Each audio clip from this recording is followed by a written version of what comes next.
Hi, welcome. My name is Catherine Leswing, and I work for the Office of Social and Emotional Wellness at the New Hampshire Department of Education.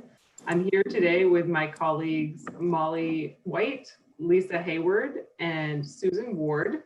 And Molly is going to give us a presentation today on some practical supports for student, educator, and family social and emotional learning as we head back to school this fall.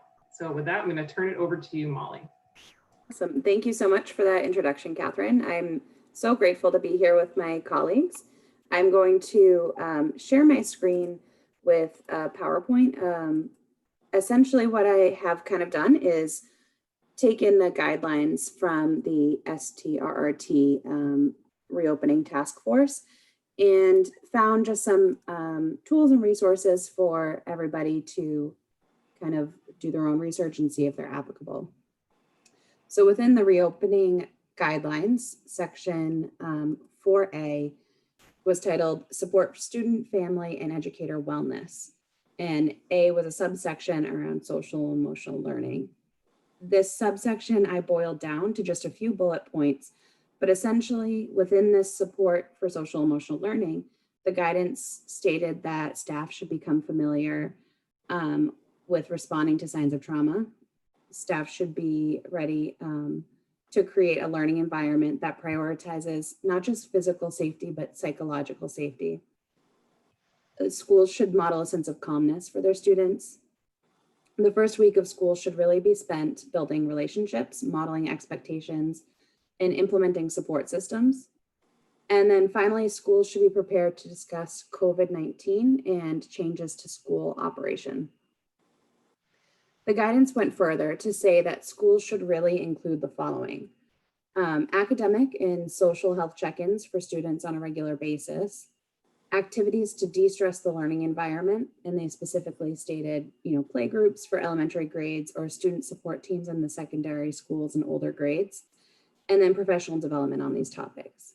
So I already gave a pretty in-depth look into professional development options in a previous recording, so I'm not going to touch too much on that today, but I encourage you guys to go back and to look for those if you're interested in that. I wanted to toss my first question out to my colleagues. When we're thinking about this guidance, they call out, academic and social check-ins. And I think as a previous educator, I definitely know it was something that I did, whether or not I was aware, but doing it in, what do you think the benefit is to doing something like this with intentionality?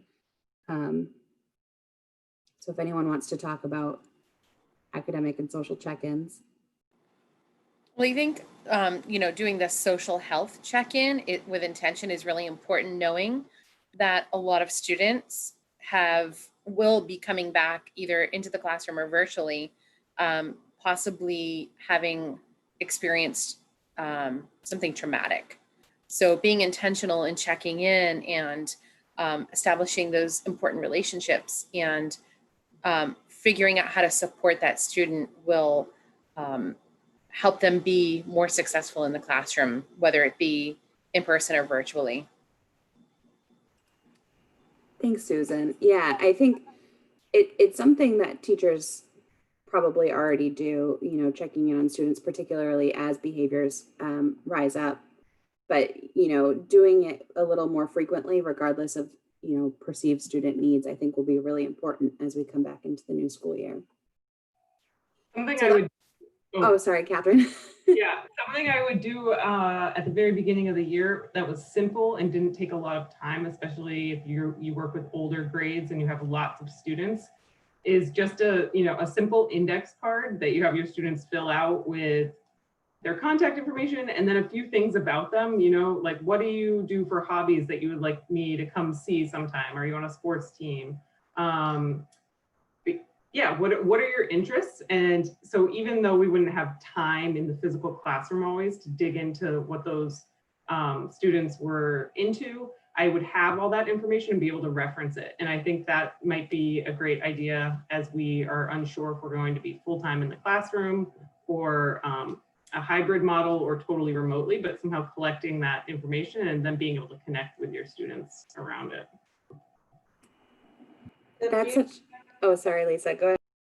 the beauty of baselining and documenting where students are will give everybody a really nice visual graphic as the academic year progresses, and that you'll be able to go back to that documentation and see if students are doing about the same, or if they're getting better, or if they're struggling more. So it's a nice baseline idea to document that too. That's such a great idea, Lisa, and that actually plays right into something we'll be talking about later, but knowing that what you're inputting is actually, benefiting your students. So we will circle back to that. Thank you so much for bringing that up. So that's a brief summary, a very brief summary of the guidance around social emotional learning for students, family, and wellness. Before we hop into some actionable items, I wanted to show this brief overview of SEL.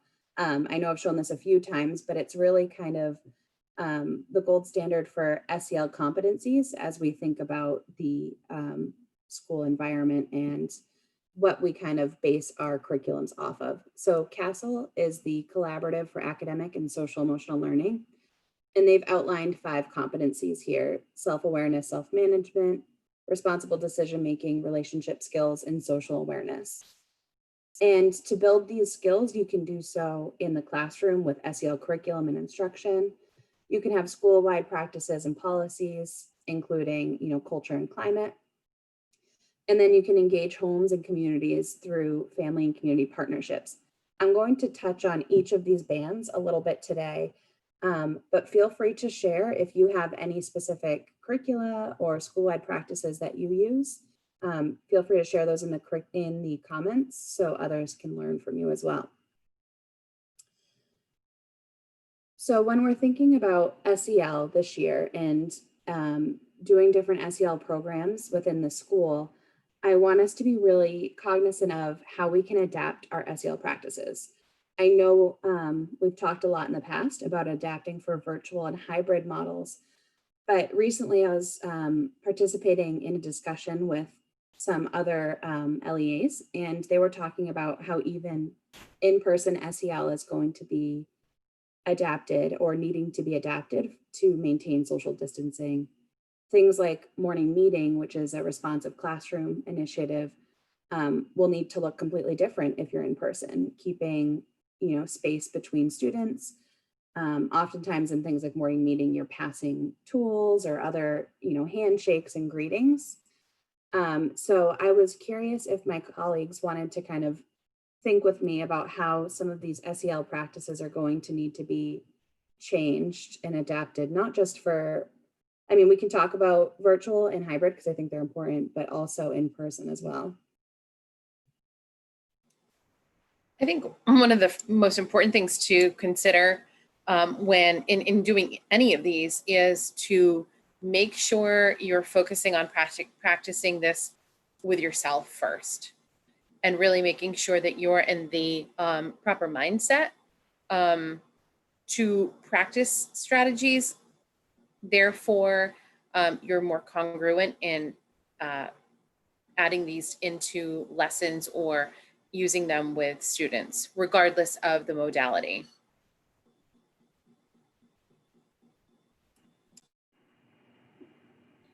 I would just add, as an instructor, these things can be done online, but the teacher should decide what platform they're going to use and be consistent. So morning meeting might be a morning meeting on the discussion forum every day. It doesn't have to be live at that moment. Students just log in and they respond to a particular prompt in the morning in 3 and 4 sentences. But being able to decide what you're going to use as a tool before the beginning of the semester, regardless of the modality, will make it a lot easier as you move along. And I think making those little extra steps to make the distance learning modality as rich and relational as possible. I remember back when we first went remote, Lisa actually came up with the idea of having, the morning meeting, if you do it live, have kids all wear a silly hat or a different hat and just ways to form connection and community. Even when you're at a distance, it can be done, but it does take a little forethought and planning. Absolutely. Thank you. I think most about the hybrid model, because when you're in person, you have so many rich opportunities to kind of engage students, and making sure you carry those through to the online or you know, the separate experience. If you're in person one day and then assigning book work the next day, how can you still connect with those students, you know, while they might be working independently at home? Because really, when we think about SEL and social emotional learning, we're just trying to facilitate different ways to connect with students and ensure that they're, you know, able to regulate or co-regulate when they need to. So as I'm thinking about strategies, before I hop into strategies for educators, I just want to share this quick visual. It is from EdSurge. This is from an article titled Social Emotional Learning Matters for Students and Teachers. And I thought this was just a really succinct and easy way to understand the tensions of teaching. You know, teaching in different environments can lead to different tensions. Not all of these may apply, but some of them might. You know, different or conflicting teaching philosophies, lack of support, all these things add to teacher stress. And then teacher stress leads to burnout, less effective pedagogy, and stressful learning environments. Then it's kind of a self-perpetuating cycle. So when we're thinking about SEL, I really wanted to put at the forefront of our brains SEL and supports for our educators. Not only are they experiencing challenging times while they're trying to adjust their curriculum for their students, but I'm sure they have their own personal challenges that they're working through as well. So this is just a brief high-level list of things we can take into consideration when we're thinking of supports for educators. They can be tailored for your district or school, but just a brief overview of things that would support educators' SEL and their way of maintaining, you know, a calmness, which is part of the recommendations from the district, from the state. So in-person coaching, webinars around SEL, and learning modules. Having regular and expected schedules is one thing I found personally as a teacher was super helpful. Knowing that I could expect to have a break if I'm having, you know, a particularly challenging day was something that was really helpful for me. Or in that same spirit, a partner teacher, which is later in the list, but having a way to just kind of say, right now is too much, and, you know, take a 5-minute break if that's what I need, just so I can redirect my mind and refocus and regulate myself. So this is just a list of strategies. I'm not going to list through all of them, but I'm curious if my colleagues have any other strategies to support educators.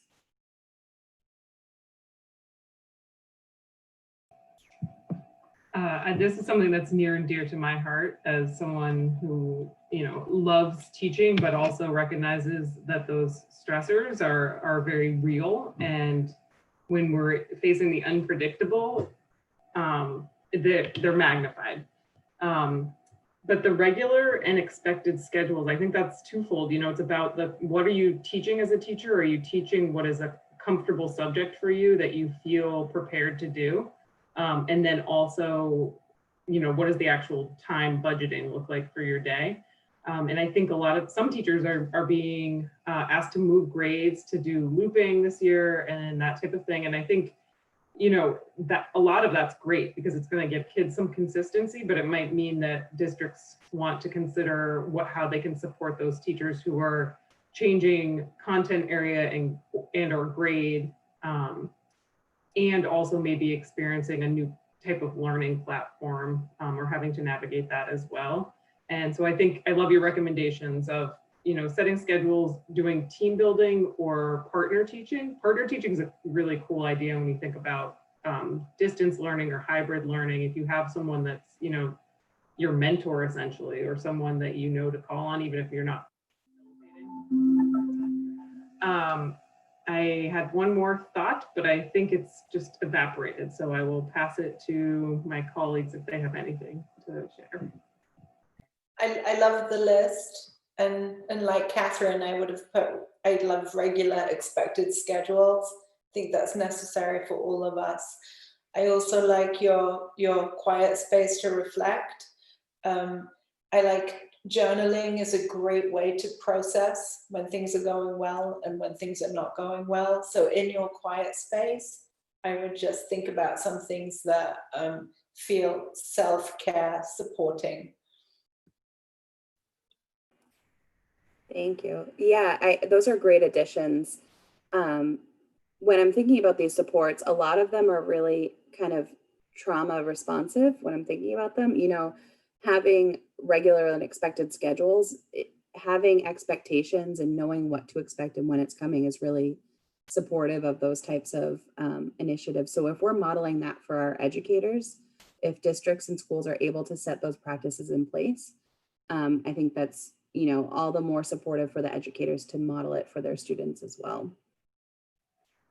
So you'll see my next list is support for students, and it's pretty similar. Mindfulness strategies, movement breaks, small groups.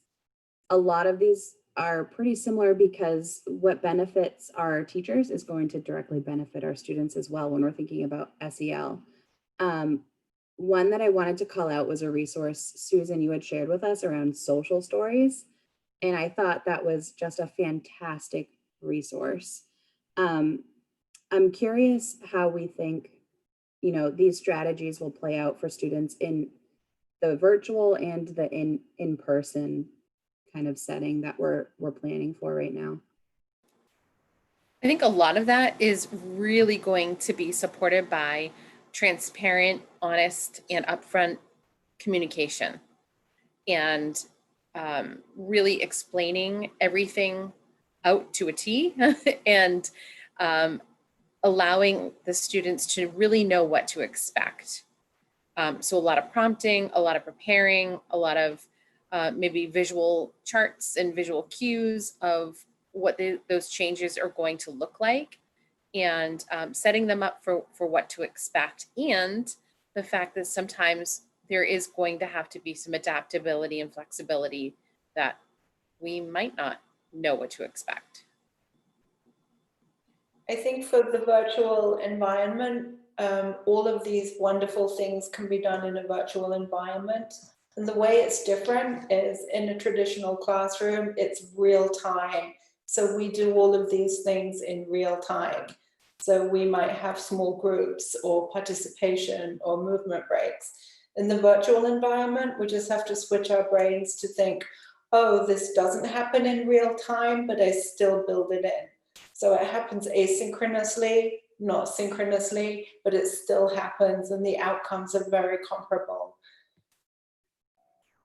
To that point, Lisa, I was thinking about how routine and scheduling and organizational skills are of even more importance, I think, for students when they're on a remote learning or a hybrid learning model.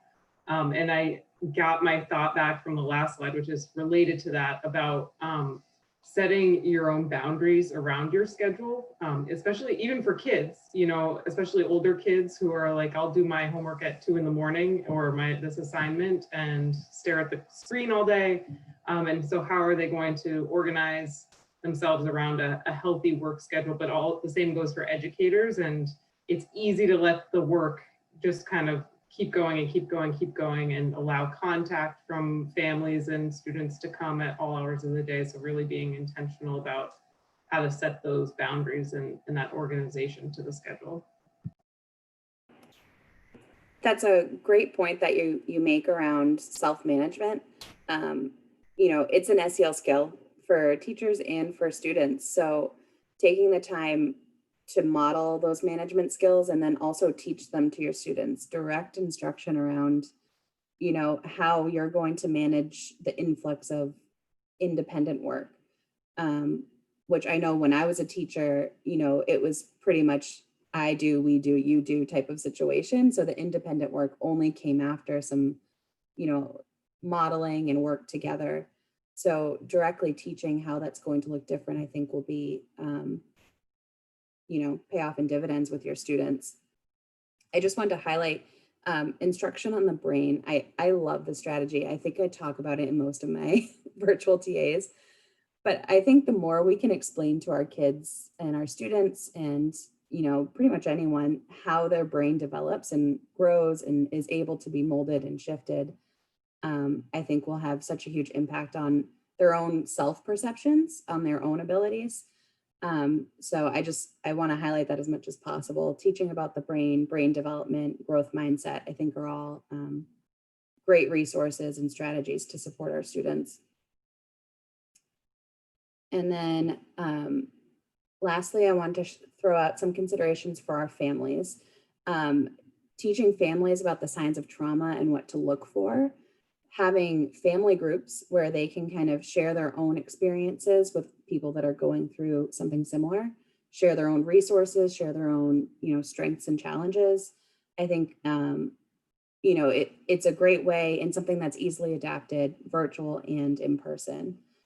Family engagement, I listed here as not just engaging them in how they want their school year to look like for their students, but really meaningful engagement around what education means for them. What hopes and dreams do they have for their student this year? What strengths do they bring to the table that you might be able to rely on? Families have their own internal assets and resources that we can leverage as educators and use to build community within our classrooms. So these were very few strategies to support families. I'm wondering if my colleagues can think of any others or any other ways you would engage and support families.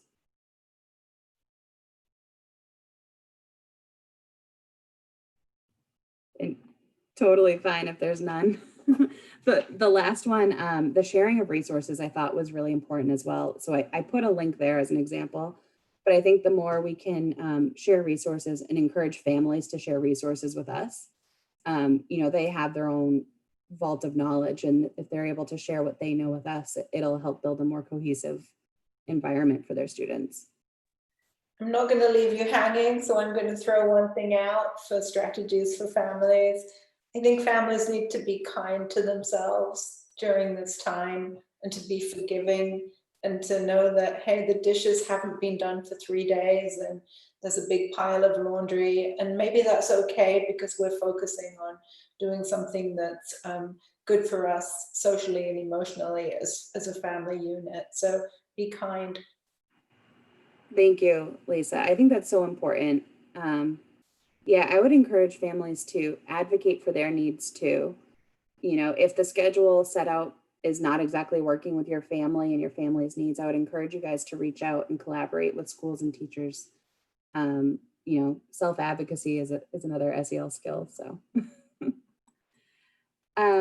moving forward on to some considerations. A lot of these I've covered in the past, but when we're thinking about SEL, I just want to remind everybody, if you're looking for curriculums, there's funding opportunities nationally, federally. There's a thought around communication that I want to keep at the forefront of everybody's brain. If you're starting a new SEL curriculum, how are you going to publicize that to your community, your school, and your students?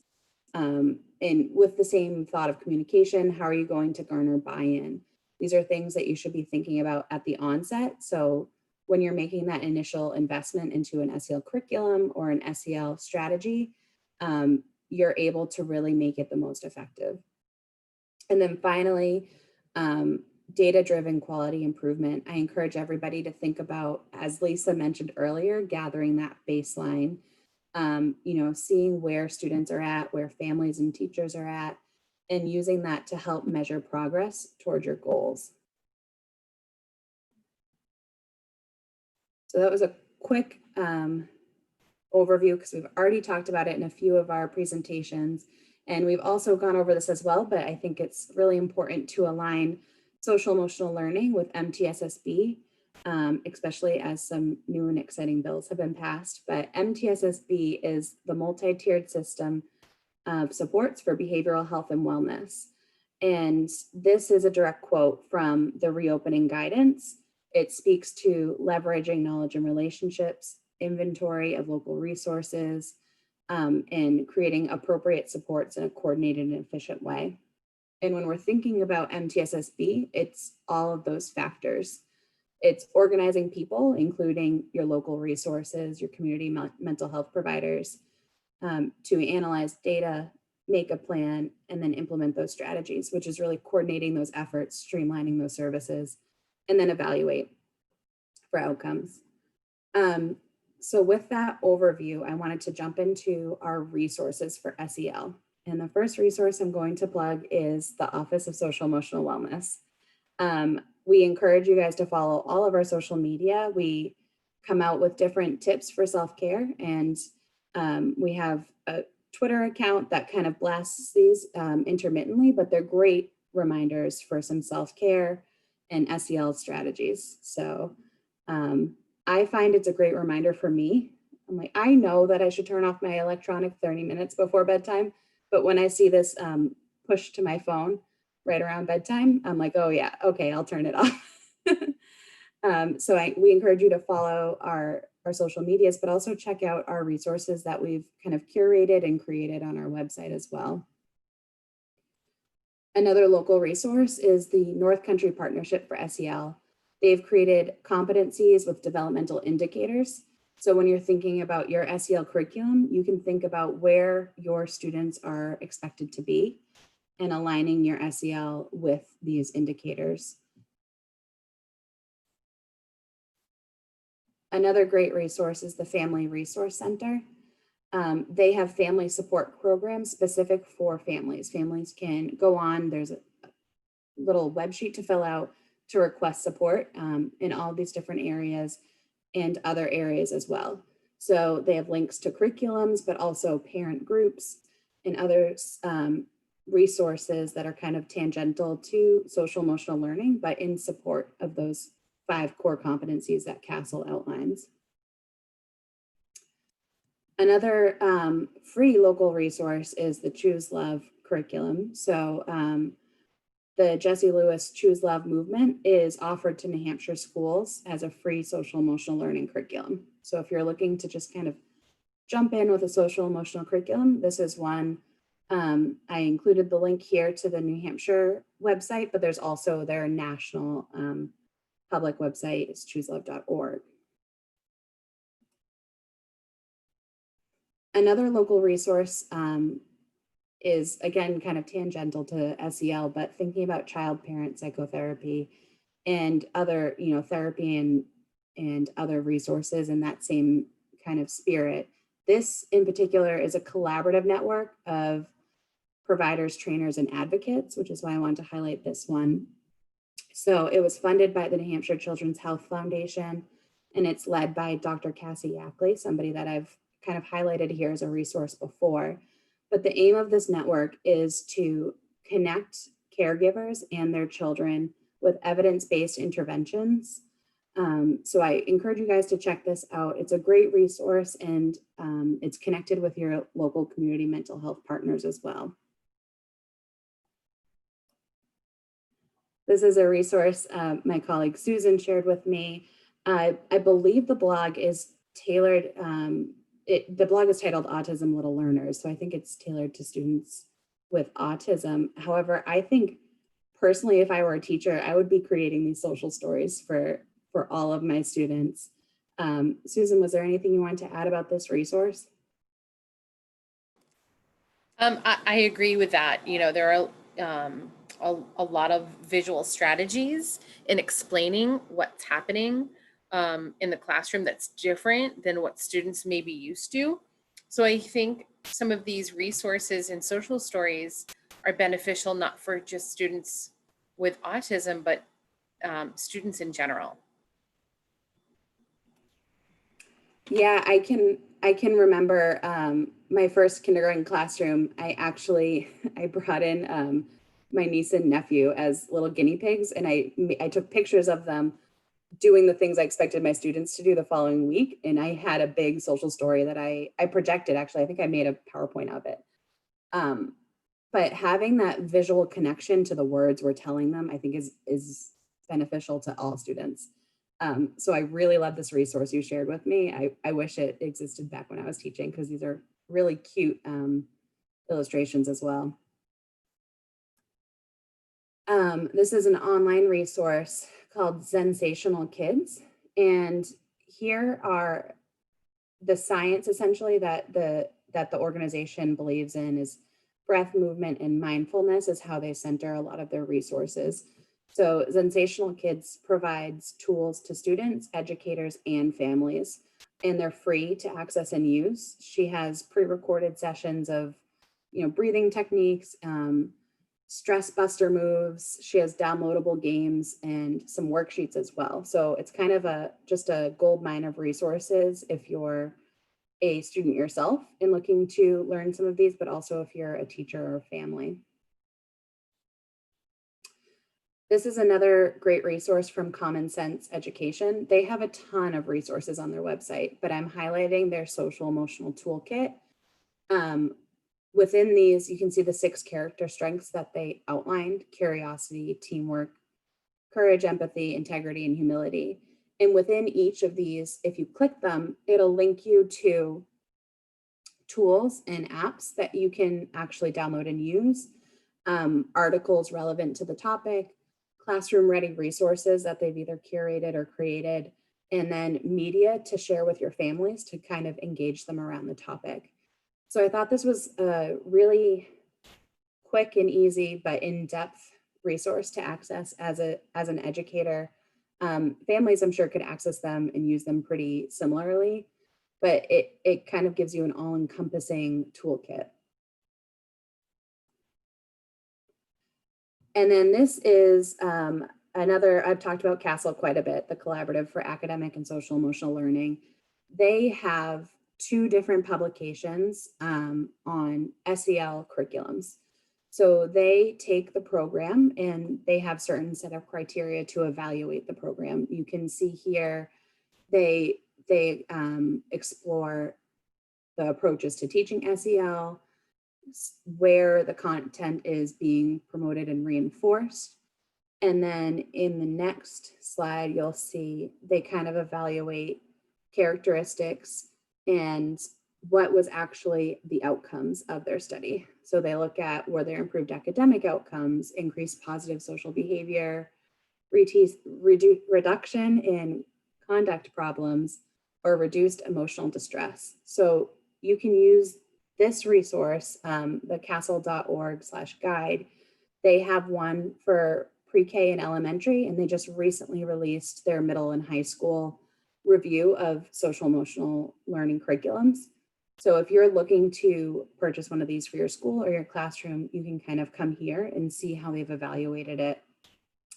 They don't evaluate every curriculum. There's a certain set of criteria that they base it off of, but I think it's a great starting place if you're looking to choose an evidence-based program. And then one last resource from CASEL is their website, their YouTube page. They have a ton of resources. This video in particular was targeted as SEL for parents, which I found to be, they were pretty short, between 5 and 10 minute videos, but just a quick snapshot, why SEL is crucial and important for students, for families, and how you can kind of access the resources that they have highlighted. And one last resource I wanted to highlight was the Global Family Research Project. They have resources, blogs, and other sorts of curriculums that they highlight and post about. And what I liked about them is that they tagged a lot of their resources. You can see, the first one is tagged as early childhood education, family engagement, schools, and capacity building. So you can kind of quickly get a snapshot of what the resource is before you dig in. And I thought this was great for educators and families that are looking for a quick way to identify resources that support their needs. And so with that is a brief overview of social emotional learning and how we can install it into our schools virtually, remotely, in person, and hybrid. So I want to encourage you guys to come back tomorrow. We have a pre-recorded session for supports for students, families, and educator wellness around mental health resource partners. I want to thank my lovely colleagues for being here today and for sharing their thoughts and ideas about SEL for schools, students, and families. Thank you, Molly, Thank Thanks, you. Molly. and everyone. Bye.